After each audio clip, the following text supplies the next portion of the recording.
Hello students, the topic for today's video is dimensional analysis. Dimension होती क्या है? सबसे पहले डायमेंशन की definition. Dimensions are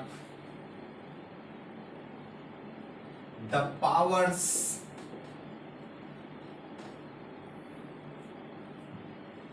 raised on the fundamental quantities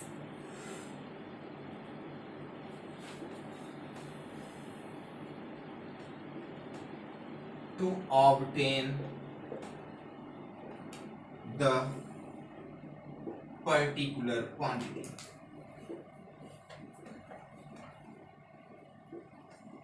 किसी पर्टिकुलर क्वांटिटी को प्राप्त करने के लिए हम फंडामेंटल क्वांटिटीज पे जो पावर्स रेस करते हैं वो हमारी क्या कहलाती है? डायमेंशन. इसका मतलब ये है कि जो फंडामेंटल क्वांटिटीज हैं हम उनकी डायमेंशंस को पहले से ही मान लेंगे. मतलब लेंथ की जो डायमेंशन होती है दैट इज L. मास की डायमेंशन क्या होती है? M. टाइम की डायमेंशन क्या हो जाएगी? T. ऐसे टेम्परेचर की डायमेंशन क्या हो जाएगी? थीटा. इसके बाद एम्पियर या करंट की डायमेंशन क्या हो जाएगी? A. इतना ही फिलहाल हम लोग यूज करते हैं. ठीक है. अब अगर कोई डेराइव्ड क्वांटिटी हमें प्राप्त करनी है, जैसे मान लीजिए एरिया. एरिया का फार्मूला क्या होता है? Length into breadth. तो इसका लेंथ इज ये एक तरीके से इसकी लंबाई है, तो इसकी डायमेंशन क्या हो जाएगी? L.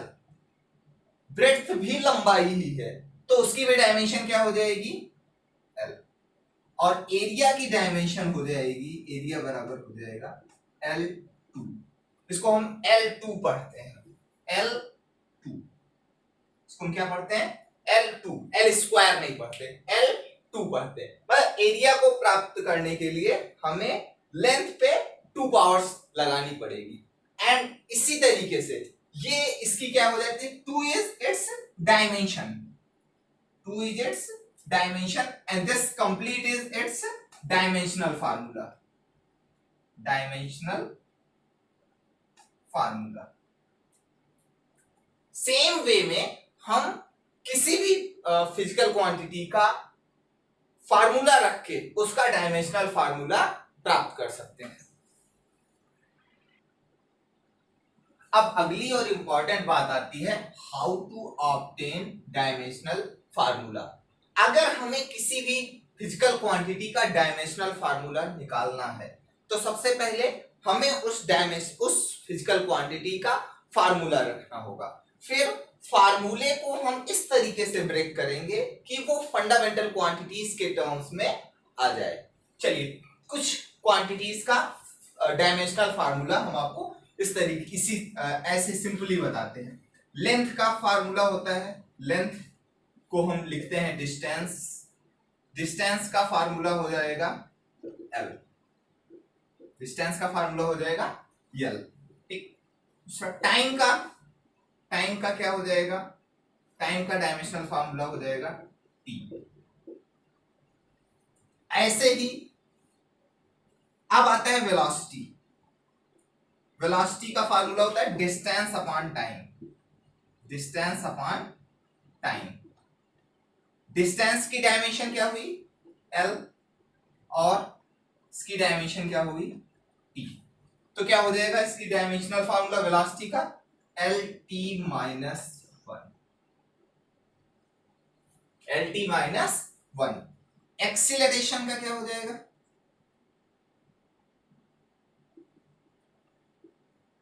एक्सीलरेशन क्या होता है? Velocity upon time. Velocity upon time.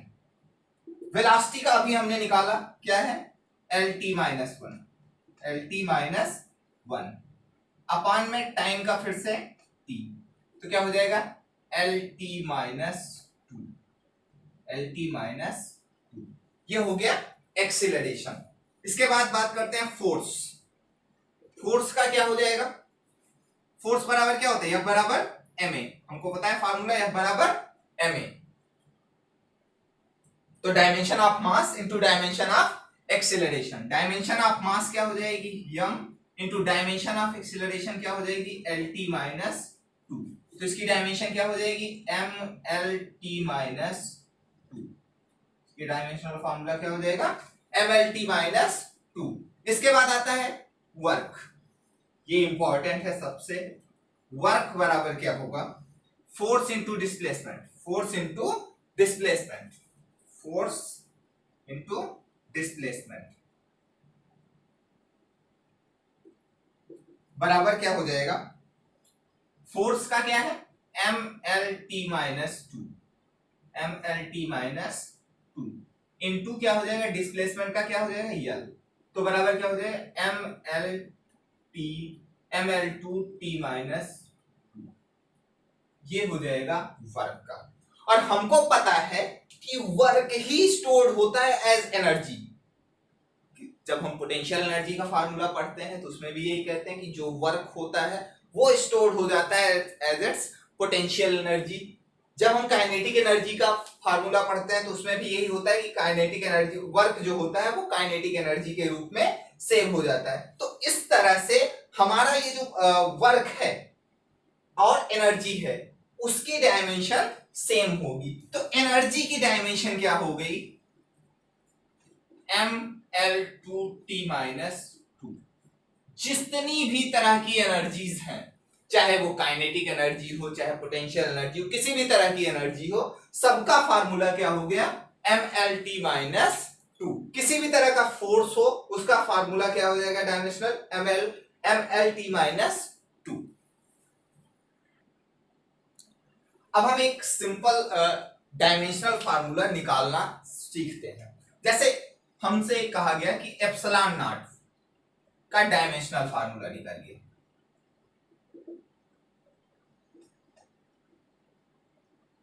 ठीक। तो हमें क्या करना है एप्सिलॉन नॉट ढूंढना है कि आता कहां पे है।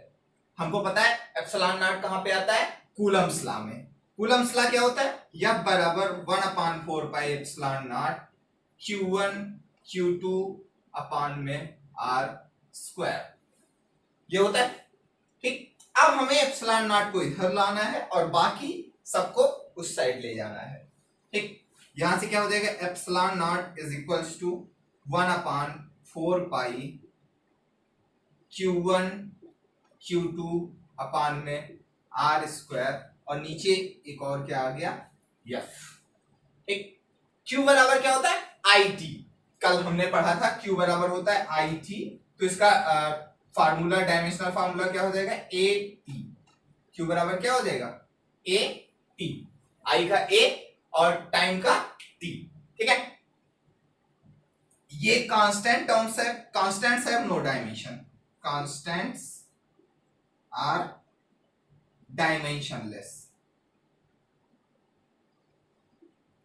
Constants are dimensionless. तो एप्सिलॉन नॉट बराबर क्या हो जाएगा Q1 Q2 यानी Q1 की भी AT और Q2 की भी AT, ठीक, अपान में R स्क्वायर L2 और इसका क्या हो जाएगा MLT minus two, MLT minus two. तो एप्सिलॉन नॉट की डायमेंशन क्या हो जाएगी, सबसे पहले M लिखते हैं M माइनस वन, L कितना हो गया L minus three, T minus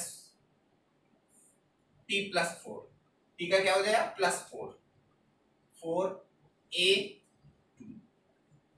so this is the dimension of epsilon not. ऐसे ही किसी भी चीज की डायमेंशन हम निकाल सकते हैं।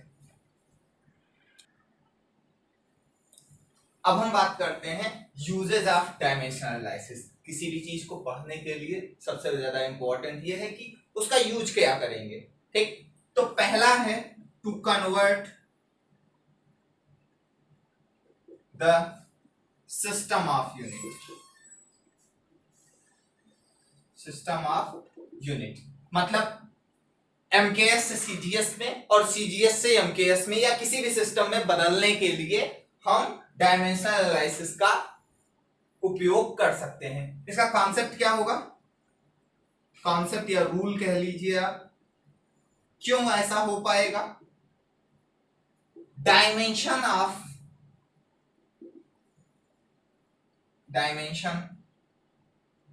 Of a physical quantity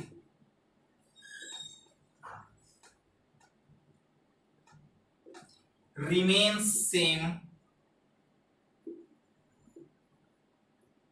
in any system।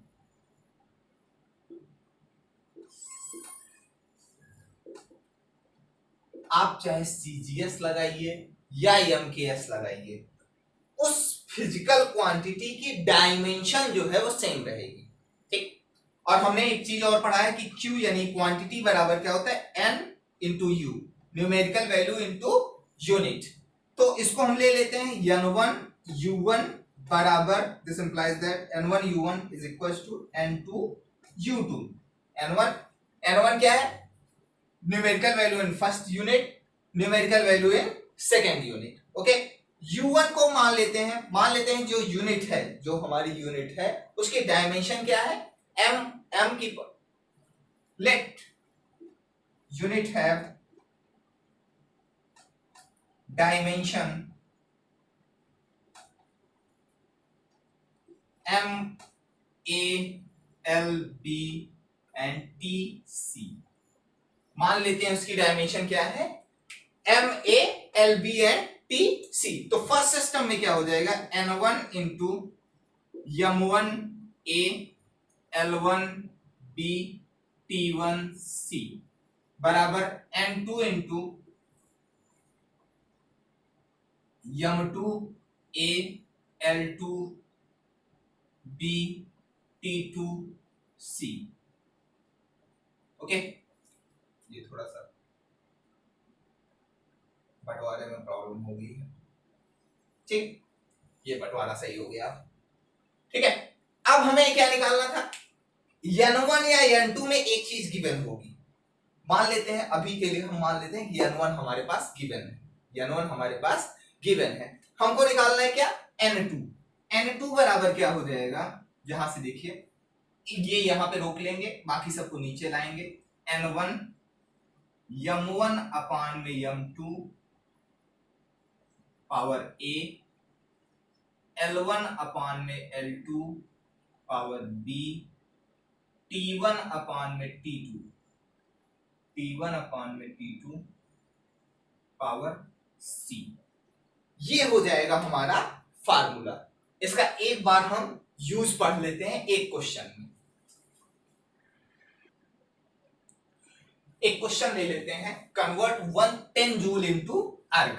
ये जूल क्या है, एमकेएस सिस्टम का है, अर्ग क्या है, सीजीएस सिस्टम का है। एमकेएस को किसमें कन्वर्ट करना है, सीजीएस में, ठीक। हमने कहा था N1 इंटू इसका, ये जूल क्या है, energy, joule is energy. Energy की डायमेंशन क्या हो जाती है, mL2T-2। ये हमको पता होना चाहिए, इसको पता हुए बगैर हम इस क्वेश्चन को नहीं कर पाएंगे। इधर ले लेते हैं M1 L1 2T1-2 बराबर N2 M2 L2 2T2 2, ये ठीक है। N1 is given and we have to calculate N2. N2 is equals to N1 times M1 अपान में M2 L1 अपान में L2 2 T1 अपान में T2 -2। Okay, so we will calculate M2। M1 क्या था, MKS। MKS में मास का यूनिट क्या होता है, kg, यानी किसको क्या लिख दिया, kg, अपान में नीचे CGS वाला था m2 किसमें था, सीजीएस में। सीजीएस में मास का यूनिट क्या होता है, ग्राम, तो उसको हमने ग्राम लिख लिया। ठीक, L1 क्या था, ये एमकेएस सिस्टम का था। एमकेएस में क्या होता है, मीटर। एमकेएस में क्या होता है, मीटर। L2 क्या था, सीजीएस सिस्टम का था। सीजीएस में क्या होता है, सेंटीमीटर। सीजीएस में क्या होता है, सेंटीमीटर। इसमें पावर क्या लगाई, 2। T1 की जगह क्या लिखा, इसमें कोई प्रॉब्लम नहीं है क्योंकि ये दोनों में सेकंड ही होता है, बराबर क्या हो जाएगा, N2। ठीक, अब देखो यहां पे ये ऊपर किलोग्राम है, नीचे ग्राम है, ये कट नहीं सकता, तो हम क्या करेंगे, किलोग्राम को भी किसमें कन्वर्ट कर लेंगे, ग्राम में। N1 किलोग्राम को ग्राम में क्या लिखेंगे, 1000 ग्राम अपान में ग्राम। ठीक, सेंटीमीटर, मीटर को भी सेंटीमीटर में कन्वर्ट कर लेते हैं, कितना, 100 सेंटीमीटर अपान में सेंटीमीटर। ये कट गया 1 की पावर -2 बराबर क्या हो गया, यानी ग्राम से ग्राम कट गया, सेंटीमीटर से सेंटीमीटर कट गया। यहां पे पावर 2 है, यहां पे पावर क्या है, 2। तो N1 की वैल्यू कितनी है, N1 की वैल्यू गिवन है 10। 10 इंटू 1000 इंटू ये कितना हो जाएगा, 10,000 बराबर N2। N2 बराबर क्या हो जाएगा, कितने जीरोस हो गए, 10 की पावर 8। N2 बराबर क्या हो गया, 10 की power 8। So our answer is 10 joule is equals to 10 to the power 8 arc. Okay? इसके बाद डायमेंशनल एनालिसिस का दूसरा यूज आता है to check the correctness of a formula.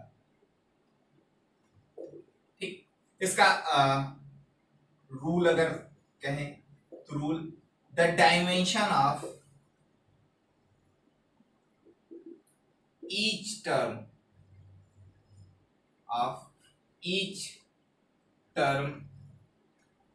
should be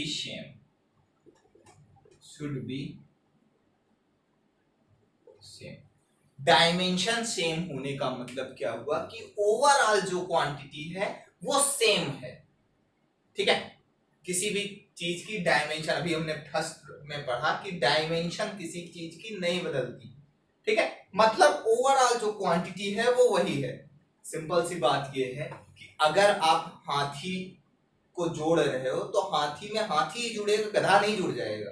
ठीक है, तो सिंपल सी बात यह है कि अगर फोर्स में जोड़ रहे हैं, अगर आप फोर्स और डिस्टेंस को जोड़ना चाह रहे हैं तो नहीं जुड़ेगा। क्यों नहीं जुड़ेगा, क्योंकि force is a different thing and distance is a different thing.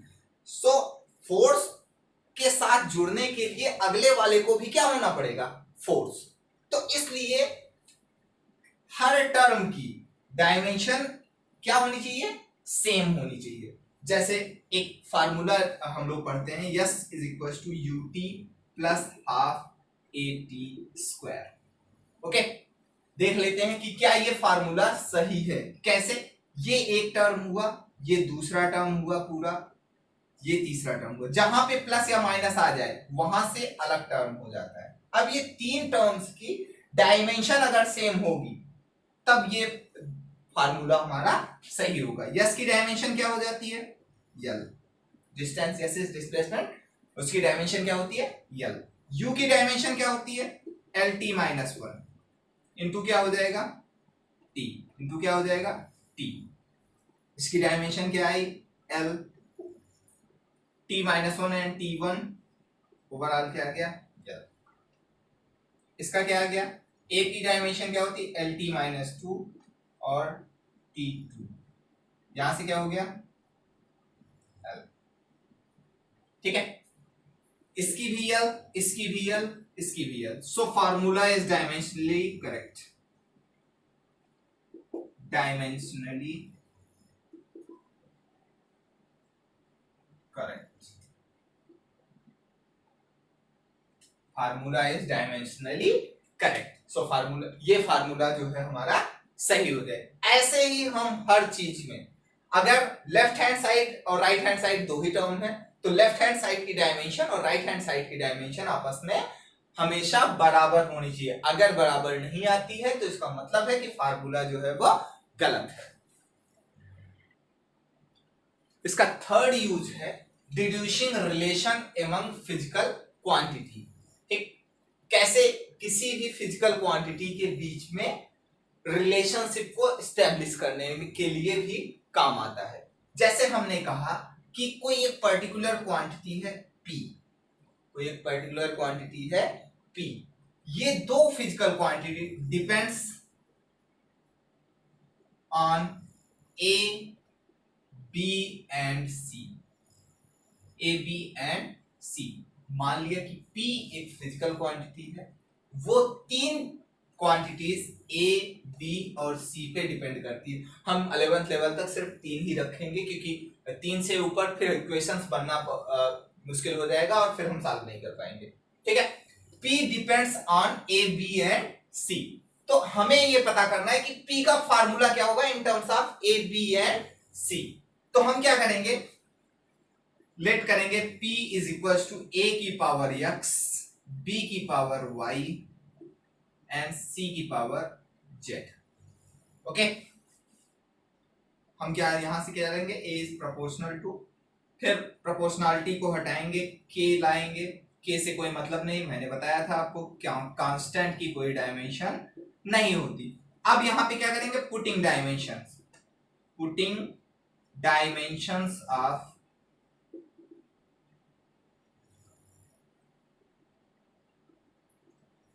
A, B, C and P।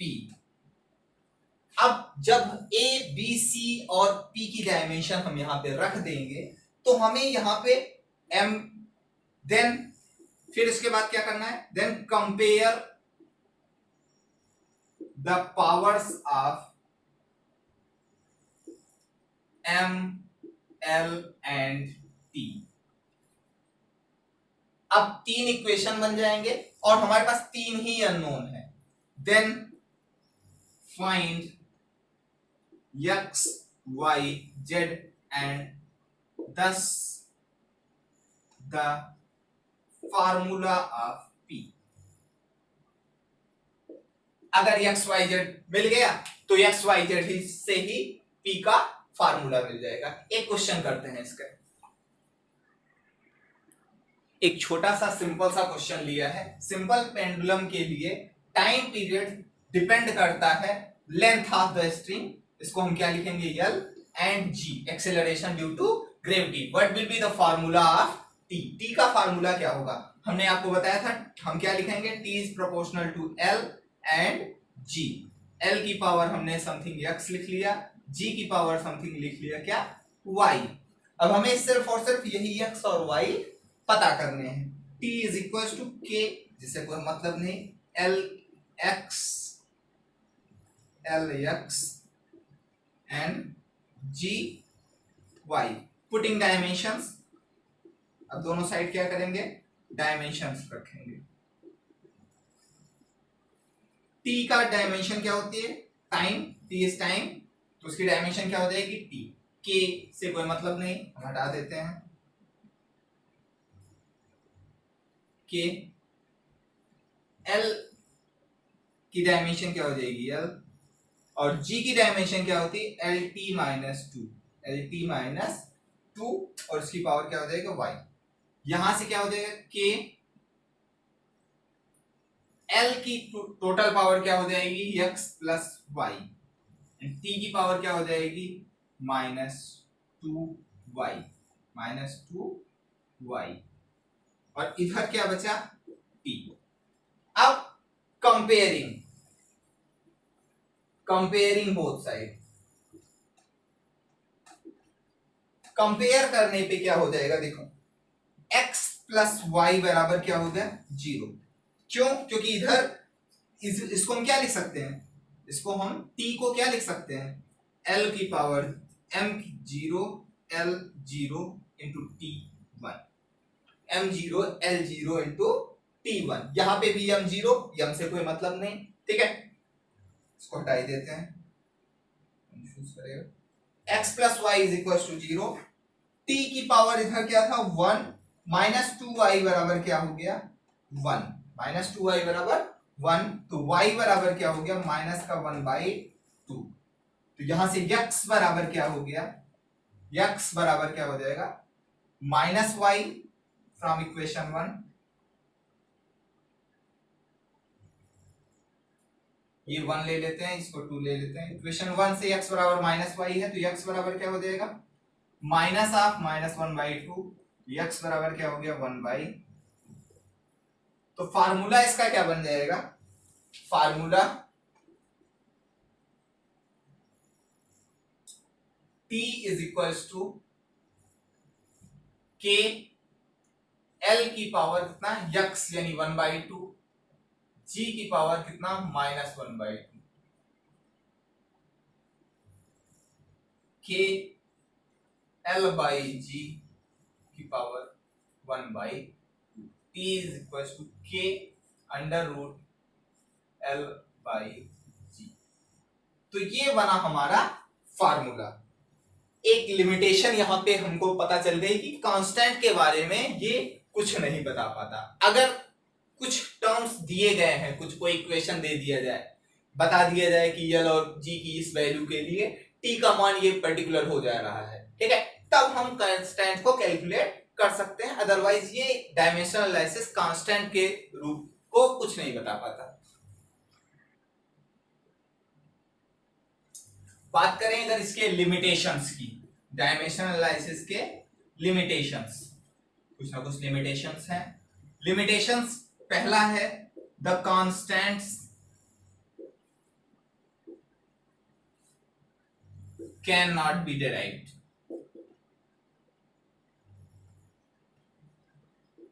Constant जो वैल्यू है, जैसे कि अभी हमने पिछले क्वेश्चन में भी किया, तो कांस्टेंट की जो कांस्टेंट पे हमें के लिखना पड़ा, जबकि हमको पता है वहां पे क्या होता है 1/2 पाई ना, तो कांस्टेंट को हम लोग डिराइव नहीं कर पाते। दूसरा क्या है, इफ डायमेंशंस आर गिवन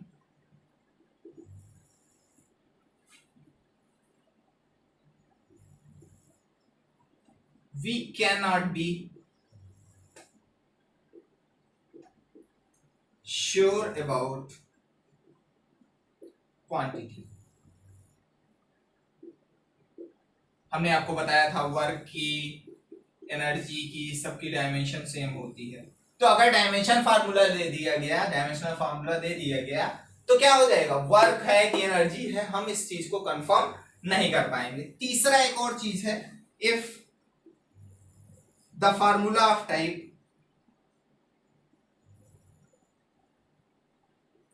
देखो फार्मूला दो टर्म्स का अगर फार्मूला हो तो तब तो डिराइव किया जा सकता है, लेकिन अगर जैसे इस टाइप का हो जाए ut plus half at square, तो कैन नॉट बी डिराइव्ड। इस तरीके का फार्मूला डायमेंशनल एनालिसिस से डिराइव नहीं किया जा सकता। That's all for today and that's it for the dimensional analysis. अगर आपको इसमें कोई क्वेश्चन हो तो आप नीचे कमेंट सेक्शन में हमें भेज सकते हैं, और अगर आपको ये वीडियोस पसंद आ रहे हो तो चैनल को लाइक करें और सब्सक्राइब करें। Thank you.